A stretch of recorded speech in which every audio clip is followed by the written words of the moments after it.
Hola y bienvenidos a esta nueva edición de Puntos de Vista de CGTN en español. Les saluda Ushoy desde nuestro estudio en Beijing. Esta es la segunda entrega de nuestro programa especial dedicado al resumen del año. El día de hoy, los 4 temas que trataremos son el Foro de la Franja y la Ruta para la Cooperación Internacional, la cumbre del BRICS en Xiamen, el establecimiento de lazos diplomáticos entre China y Panamá y el diálogo de alto nivel del Partido Comunista de China con partidos políticos del mundo que se celebró en noviembre de 2017. En esta edición del programa me acompañan mis colegas de CGTN en español, Zhou Jiahui y Daniel Treado. ¿Cómo están? Muy bien, gracias por la invitación. Muchas gracias a ustedes por venir la segunda vez. Empezamos con el tema del foro de la Franja y la Ruta, que este foro tuvo lugar en Beijing en el mes de mayo en el año 2017 y reunió a jefes de Estado o líderes de 29 países del mundo y muchos encargados o representantes de más de 70 organizaciones internacionales. Con estos números podemos decir que le dominamos como bastante de muy alto nivel. Entonces, ¿qué logros alcanzó este foro, o mejor dicho, qué trae para China y para el mundo? Pues según datos oficiales, un total de 68 países y organizaciones internacionales han firmado acuerdos de cooperación con China sobre la Franja y la Ruta. Y después del foro se ha dado a conocer una lista de más de 270 resultados enfocados en incrementar la conexión entre los países participantes en esta iniciativa en materias de las políticas, infraestructuras, comercio y financiación, y así como para reforzar los lazos entre los pueblos. Entre los acuerdos alcanzados en este foro cabe destacar los memorándums de entendimiento firmados con Mongolia, Malasia y muchos otros países europeos y africanos, y una serie de convenios de cooperación en la construcción de infraestructuras y en las industrias energéticas, y la ampliación y en la financiación, la ampliación del fondo de la ruta de la seda, y la creación de un centro de cooperación financiera multilateral, y la aprobación de un fondo de ayuda que China ofrecerá a los países en vías de desarrollo a lo largo de la franja y la ruta, etcétera. Entonces, en cuanto a los beneficios que producirá este foro, yo creo que no hay mejor forma que contestar con las palabras del propio presidente Xi Jinping, que dice la iniciativa de la franja y la ruta no es un solo de China, sino un coro de la comunidad internacional, y lo que se pretende no es reinventar la rueda, sino complementar las estrategias de desarrollo de los países implicados, aprovechando las fortalezas comparativas de cada uno. Si analizamos los logros concretos, podemos ver que se han establecido dentro de un marco de la cooperación pragmática y buscan un progreso conjunto de todos los países y regiones a lo largo de la franja y la ruta, y seguramente inyectará un nuevo vigor a la economía mundial. Sí, de verdad. Si recordemos que desde que el año 2013, cuando el presidente chino Xi Jinping habló por primera vez a esta iniciativa china nueva de la Franja y la Ruta, hasta la exitosa celebración del Foro de Cooperación Internacional de la Franja y la Ruta, este concepto, esta iniciativa viene profundizándose y evolucionándose. Entonces, Daniel, según su observación, ¿qué detrás están que este foro llamó tanta atención a nivel mundial y también atrajo a tantos participantes? Como muy bien decíais, el número de participantes fue muy amplio, hecho que demuestra la implicación de la comunidad internacional en esta iniciativa china, que, como decía Joe citando a Xi Jinping, no es solo China, sino del resto del mundo. Desde mi observación, llama la atención y atrae tanto a la comunidad internacional por tres razones. La primera, cuando la crisis financiera y económica mundial afectó en 2008 a los grandes países desarrollados, a los países occidentales, muchos de estos países optaron por políticas muy fuertes de austeridad, es decir, recortando el gasto público para poder ahorrar dinero. Eso produjo muchas críticas en muchos sectores de la sociedad, en analistas y expertos. China, sin embargo, apuesta claramente por la inversión y por el gasto público como uno de los grandes motores del desarrollo y del crecimiento, hecho que me parece muy positivo. Segundo, por la apuesta que hace la iniciativa a la integración y a la conectividad, en un momento en el que ha crecido en Occidente estos sentimientos antiglobalización y aislacionistas. Prueba de ello es la llegada de Donald Trump a la Casa Blanca, la victoria del Brexit en el referéndum en el Reino Unido o el crecimiento, el crecimiento de los políticos de ultraderecha en algunos países occidentales como Francia o los Países Bajos. Sin embargo, la iniciativa de la Franja y la Ruta, que nació con la voluntad de integrar a los países euroasiáticos a través de la construcción de infraestructuras, se ha seguido ampliando, se ha ampliado más allá de las fronteras o de la ruta de la antigua ruta de la seda original para ampliar y seguir sumando más países, expandiéndose incluso por Latinoamérica, hecho que demuestra esta voluntad de integrar y de conectar y de apostar por la globalización. Y tercero, porque su objetivo no es simplemente económico, si bien es cierto que se ha puesto con fuerza por aumentar las conexiones para impulsar el comercio entre muchos países. Los participantes en la iniciativa de la Franja y la Ruta se benefician además de intercambios políticos, culturales y de personas. Por ejemplo, estos últimos intercambios de personas es algo en lo que apuesta mucho el presidente Xi Jinping, que sigue llamando a promover los intercambios entre personas entre diferentes países del mundo, y la iniciativa de la Franja y la Ruta podrá ayudar a promover estos intercambios. Muy interesante. Y hemos visto que además del Foro de la Cooperación Internacional de la Franja y la Ruta, en el año 2017 China también auspició otro evento internacional que también despertó la atención mundial, que fue la cumbre de los presidentes de los países BRICS, que tuvo lugar en la ciudad china de Xiamen, provincia de Fujian, entre los días 3 y 5 de septiembre. De ese evento, ¿qué le llamó más la atención? Pues la 9ª cumbre de BRICS se celebró en la ciudad china de Xiamen cuando el mecanismo cumplió sus 10 años.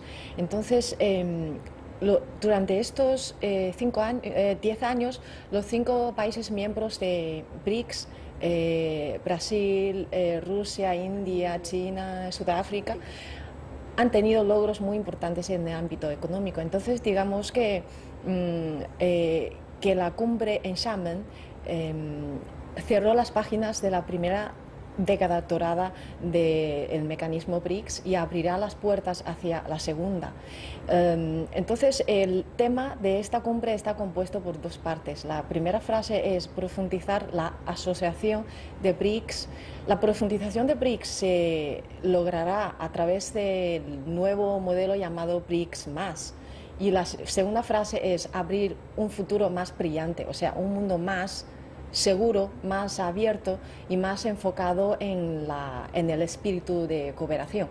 Y yo creo que la cumbre de BRICS en Xiamen también se destaca por su perspectiva de establecer una asociación. O sea, el término asociación es muy importante para esta cumbre, para establecer una asociación más amplia posible y su actitud de apertura y inclusividad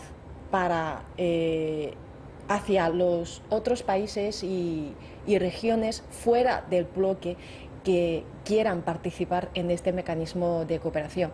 Un ejemplo muy importante es la reunión de diálogo entre los países de los mercados emergentes y los países en vías de desarrollo que tuvo lugar dentro del marco de la cumbre. 5 dirigentes de Guinea, Egipto, Tailandia, México y Tayikistán se reunieron con los jefes de Estado de los 5 países miembros de BRICS.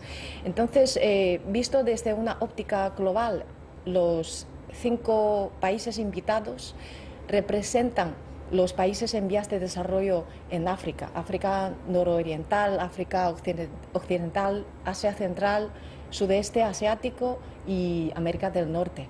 Entonces, estas son las zonas muy importantes para impulsar la construcción de una más amplia plataforma de cooperación sur-sur. Tiene mucha razón, porque en los pasados 10 años podemos decir que el grupo BRICS ha sido un buen ejemplo de la cooperación entre los países en vías de desarrollo. Y en el año 2017, durante la celebración de la cumbre, se planteó el concepto de BRICS Plus, que significa, basando en estos 5 miembros, aceptar a más economías vigorosas a este grupo, respetando el concepto, el principio de la globalización. ¿Cómo evalúa usted este concepto de BRICS Plus y además cómo influencia al mundo la cooperación entre las economías emergentes del mundo? Daniel. Lo evalúo positivamente. Como habéis comentado, China aprovechó que presidía la cumbre del BRICS del año 2017 para invitar, como habéis dicho, a Egipto, a México, a Tailandia, a Tayikistán y a Guinea, con el objetivo de promover la cooperación pragmática entre todos los países en desarrollo. Esta iniciativa, el BRICS Plus, también conocida como BRICS+, como decía Joe, demuestra para empezar la voluntad de no convertir el BRICS en una cumbre, en una organización elitista, no cerrar las puertas, no hacer un club cerrado, no cerrar las puertas de esta organización, que es una crítica que tradicionalmente se ha hecho a otras grandes organizaciones internacionales a las cuales es muy difícil acceder. El objetivo es estimular la apertura de la organización, como decía, buscando además implicar a otros países, a otras naciones en desarrollo en la promoción del crecimiento sostenible, en la cooperación sur-sur y en la creación de una nueva gobernanza global, en la que es muy importante la amplia participación de países en desarrollo, no solo de los 5 principales países en desarrollo. Como decía, además, China, que apuesta por este desarrollo innovador, intenta implicar a otras naciones para que apuesten por la innovación, por la apertura y por la protección del medio ambiente. De ahí que se intente sumar a cuantos más países mejor al BRICS. Y también, como decía, la cuestión que me parece muy significativa, la cuestión de la gobernanza global. Preguntabas cómo puede influir mecanismos como el BRICS Plus.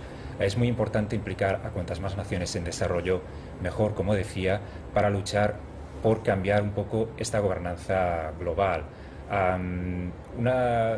Muchos países en desarrollo llevan años criticando a los países desarrollados, que son ellos solo los que asumen la voz o tienen el control de las grandes instituciones, tanto políticas como financieras, del FMI o del Banco Mundial, por ejemplo. China lleva años luchando para que se aumente la voz de los países en desarrollo en estas grandes instituciones, para que se cambie un poco el funcionamiento y la logística de estas grandes instituciones y se implique mucho más a los países en desarrollo. Y es importante la cuestión del BRICS Plus, porque como naciones en desarrollo comparten tanto oportunidades como riesgos, y es importante esta colaboración. Y aparte se interpreta también como una llamada, lo comentábamos antes, una llamada a luchar contra estos sentimientos antiglobalización. China apuesta fuertemente por la globalización, Xi Jinping defiende la globalización y quiere asumir esta responsabilidad y lo hace invitando a otros países en desarrollo a cumbres que se celebran en China. Bueno, señores, además de los 2 temas que hemos tratado, el foro de la Franja Ruta para la Cooperación Internacional y también la cumbre de los BRICS. En el año 2017 hubo otro gran acontecimiento político auspiciado por China, que es el diálogo de alto nivel del Partido Comunista de China con otros partidos del mundo. ¿Qué saben ustedes de este encuentro y qué atracción tiene el evento? Daniel. Pues este diálogo demuestra un poco el interés del Partido Comunista de China de intentar colaborar con otros partidos del mundo en el objetivo, un poco también los objetivos que decía del desarrollo de los países en desarrollo. Los partidos también tienen objetivos común y lo que hace el Partido Comunista con mecanismos como el diálogo que comentabas es implicar a otros partidos del mundo en estos objetivos, ya sea el desarrollo, ya sea la protección del orden internacional o el impulso de la paz y la prosperidad global. Además, esta reunión sirvió para firmar la iniciativa de Beijing, cuyo objetivo es, entre otras cuestiones, institucionalizar este evento para que se vaya celebrando de forma regular y para que se convierta en una plataforma para el diálogo político entre los partidos políticos, que sea un diálogo de alto nivel, que sea representativo y que sirva para influenciar las políticas globales. Y sobre todo destacar la intención del partido de fortalecer los intercambios entre partidos políticos de otros países. Es decir, no solo se intenta hacer intercambios políticos a nivel diplomático entre países, sino también entre partidos, hecho que me parece novedoso y bastante interesante. Bueno, sabemos que el lema de este encuentro fue crear la comunidad del futuro compartido para la humanidad, construir conjuntamente un mundo bello y también la responsabilidad del partido. ¿Cómo promoverá la realización de estos metas, la reforzación del intercambio entre partidos y también el fomento de la capacidad de partido? Bueno, yo creo que los partidos políticos tienen la responsabilidad y la misión de guiar al mundo en esta dirección que mencionabas. En este sentido, es muy importante que los partidos políticos se reúnan, hablan y fomenten el entendimiento mutuo, compartan sus experiencias y se aprendan de otros, para así extender estos frutos hacia la comunicación intergubernamental y el intercambio entre los pueblos. Y otro punto a destacar es que este evento es muy importante si tenemos en cuenta que es el primer evento de la diplomacia multilateral que se celebra en Beijing después del 19º Congreso Nacional del Partido Comunista de China. Y además se trata de otra actividad importante de la diplomacia china que se celebra en el año 2017, después del Foro de la Franja y la Ruta para la Cooperación Internacional y la cumbre de BRICS en Xiamen. Tenemos que analizar la organización de estas actividades en un conjunto de esfuerzos que hace nuestro país y el partido gobernante para aportar las soluciones chinas a los problemas existentes en el mundo actual y para perfeccionar la gobernanza global con las propuestas chinas, como muy bien lo ha definido el lema de este encuentro, que es dirigidos hacia una comunidad de un futuro compartido por la humanidad y un mundo mejor. Bueno, después de estos tres temas interesantes que acabamos de hablar el año 2017, también hubo otro gran acontecimiento político muy importante que marcó un nuevo punto de partida para la relación bilateral entre dos países, que es el establecimiento de las relaciones diplomáticas entre China y Panamá el día 13 del mes de junio. Y en noviembre del año pasado el presidente panameño visitó China, hizo una visita de Estado a China invitado por su homólogo chino Xi Jinping. A su parecer, ¿qué significado especial tiene este acto político? Daniel. Recordemos que el presidente de Panamá, Juan Carlos Varela, argumentó la decisión de establecer lazos con la República Popular China en base al hecho, primero, de que China representa la segunda economía más grande del mundo y, segundo, representa el 20% de la población mundial. En palabras de Varela, un mandatario responsable no podía permitirse el hecho de no establecer lazos con la República Popular China. Además, cabe indicar que China es el segundo usuario del Canal de Panamá y es el primer proveedor de mercancías en la zona libre de Colón, que es una de las zonas más importantes del mundo para la importación y la exportación. Y una de las cuestiones más destacadas, que es que Varela, una vez establecidos los lazos, el presidente panameño invitó a China a convertir Panamá en un puente para sus relaciones comerciales y logísticas con toda América Latina, que es lo que me parece más significativo. Con Panamá ya son dos los países de Centroamérica que tienen lazos con la República Popular China, el otro es Costa Rica, y según algunos analistas, esto podría comportar, que se añada a Panamá, podría comportar una especie de efecto dominó en el que quizás se puedan añadir otros países de la región. Recordemos que antes de establecer los lazos diplomáticos, China y Panamá ya tenían lazos comerciales. Y un ejemplo de ello es el hecho de que China ayudó a ampliar el canal de Panamá. Si echamos un vistazo a las relaciones que ahora mantienen China y Honduras y Nicaragua, por ejemplo, podemos ver que ya hay muchas grandes firmas chinas que están interesadas en financiar, en invertir y en ayudar a crear proyectos de infraestructura en estos países, y eso podría ser un motivo de quizá en un futuro se terminen estableciendo relaciones diplomáticas entre estos países.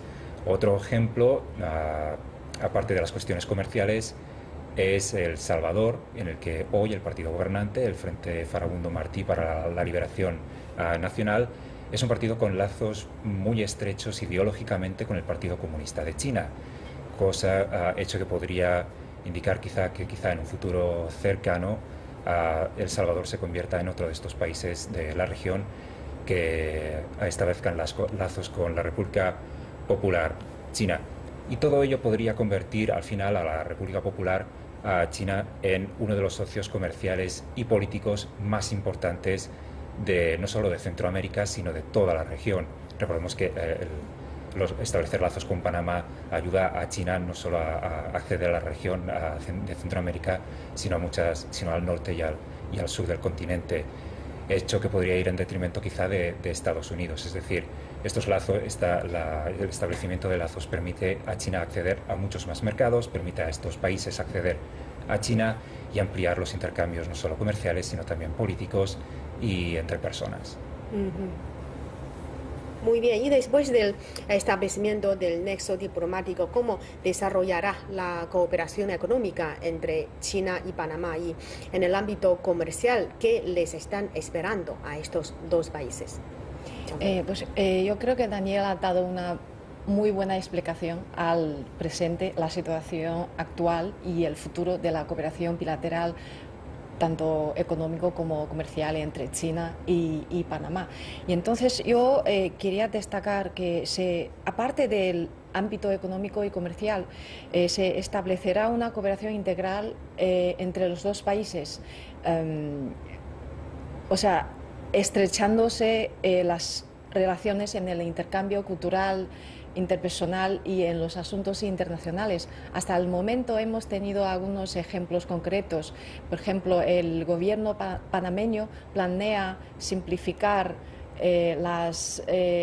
los procedimientos para la tramitación de visados a los ciudadanos chinos, y Panamá también apoya la iniciativa china de la Franja y Ruta y muestra mucho interés en participar en ella.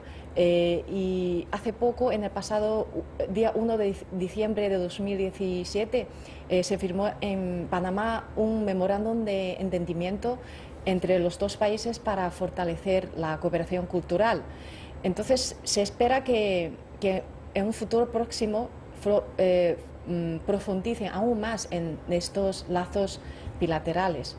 Y en cuanto a los lazos económicos y comerciales, quería añadir a lo que ha dicho Daniel, es que por una parte los dos países profundizarán los lazos y las relaciones, las líneas de cooperación ya existentes. Por ejemplo, Panamá es el 8º socio comercial de China y el 5º destino de sus exportaciones en Latinoamérica, y actualmente hay más de 30 empresas chinas en Panamá, y la inversión china se dedica principalmente a las telecomunicaciones, al transporte marítimo, el comercio y la financiación.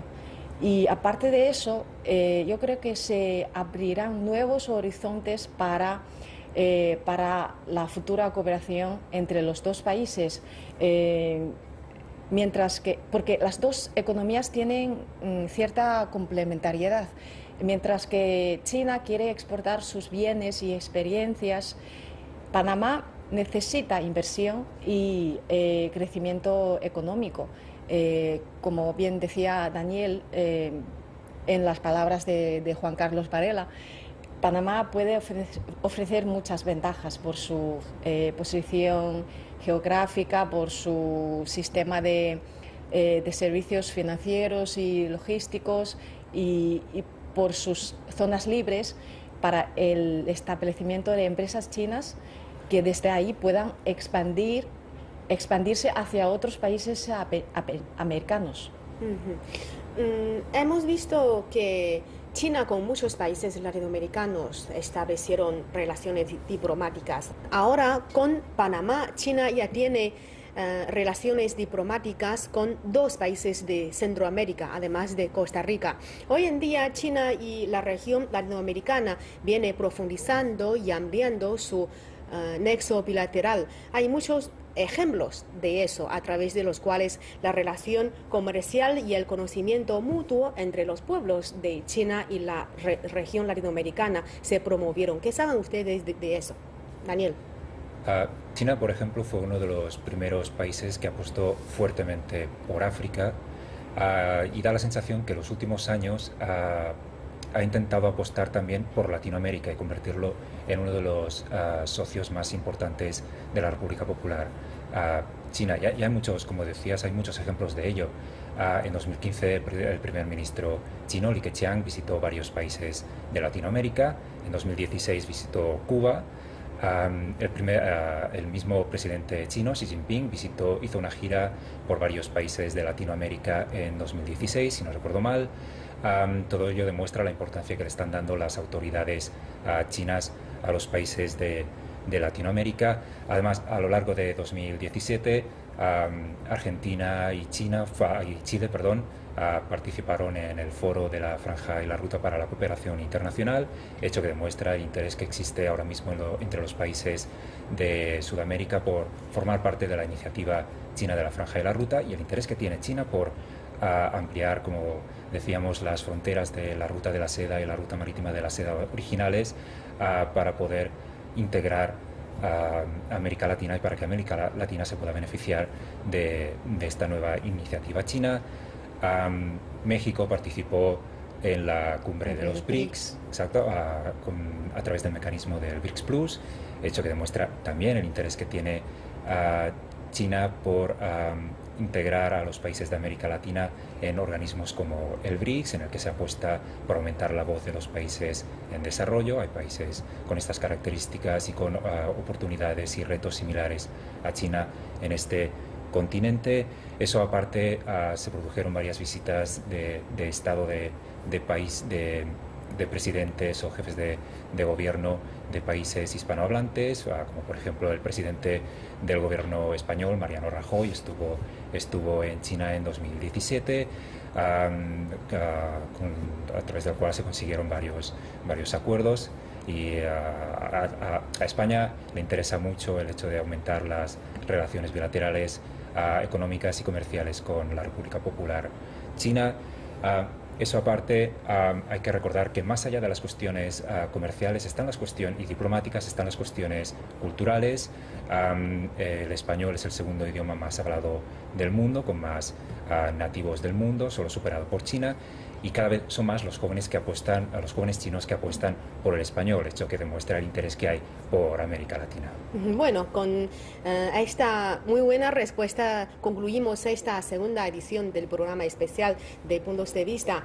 Muchas gracias por su atención y pueden seguirnos a través de nuestras cuentas oficiales de Facebook, Twitter, Instagram, YouTube, Weibo y Weixin de CGTN en español. Hasta la próxima.